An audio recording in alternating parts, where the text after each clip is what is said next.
Question suivante, question d'une sœur.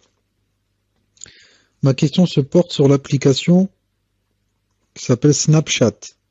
C'est une application semblable à Viber et WhatsApp, avec laquelle on envoie seulement des photos et des vidéos de quelques secondes à nos contacts pour partager nos moments de la journée, aux contacts téléphoniques.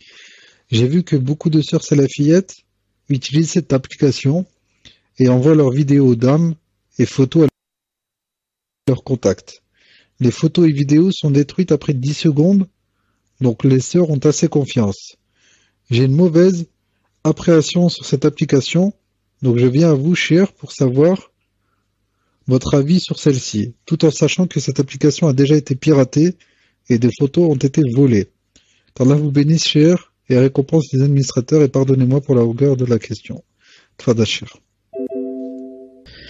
Moi, personnellement, je ne connais pas cette application et j'en ai jamais entendu parler.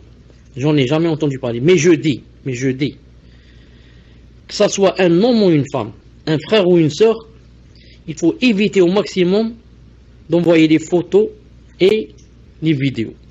Surtout, les sœurs. Non, même à une sœur, et elle peut être pirate. Je disais que, dans tous les cas, qu'on soit frère ou sœur, il faut faire le maximum pour ne pas se photographier, et le grand maximum pour ne pas envoyer de photos et de vidéos. Surtout, yani, si on est une sœur, car il n'y a aucune preuve que ma photo ne va pas être, yani, comment dirais-je, piratée. Il n'y a aucune preuve. Il y a tout maintenant. Maintenant, moi, je suis en train de vous faire le cours. Peut-être que à la NASA ou quelque part aux États-Unis, ils sont en train de me voir. Donc, il ne faut jamais faire confiance. Celle qui a peur d'Allah subhanahu wa ta'ala n'envoie jamais sa photo. Elle a peur que demain, elle se trouve sur un site internet et on va quoi? On va seulement mettre sa photo. On va trafiquer avec Photoshop et avec maintenant il y a 1000 logiciels et on va la montrer dans un état, c'est pas la peine de le dire. Qu'Allah subhanahu wa ta'ala nous préserve. Et ensuite, elle passera sa vie dans quoi?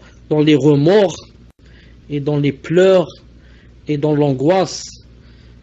Beaucoup de sœurs ont retrouvé leur tête coupée en hijab et autres dans des sites pornographiques. Qu'Allah ta'ala nous préserve. C'est très dangereux.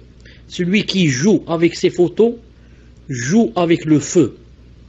Celui qui joue avec ses photos est en train de jouer avec le feu. Et celui qui joue avec le feu, tôt ou tard va se brûler. Celui qui joue avec le feu, aujourd'hui il ne se brûle pas, demain il ne se brûle pas, après-demain il va se brûler. Allah Ta'ala nous préserve. Tfaddal.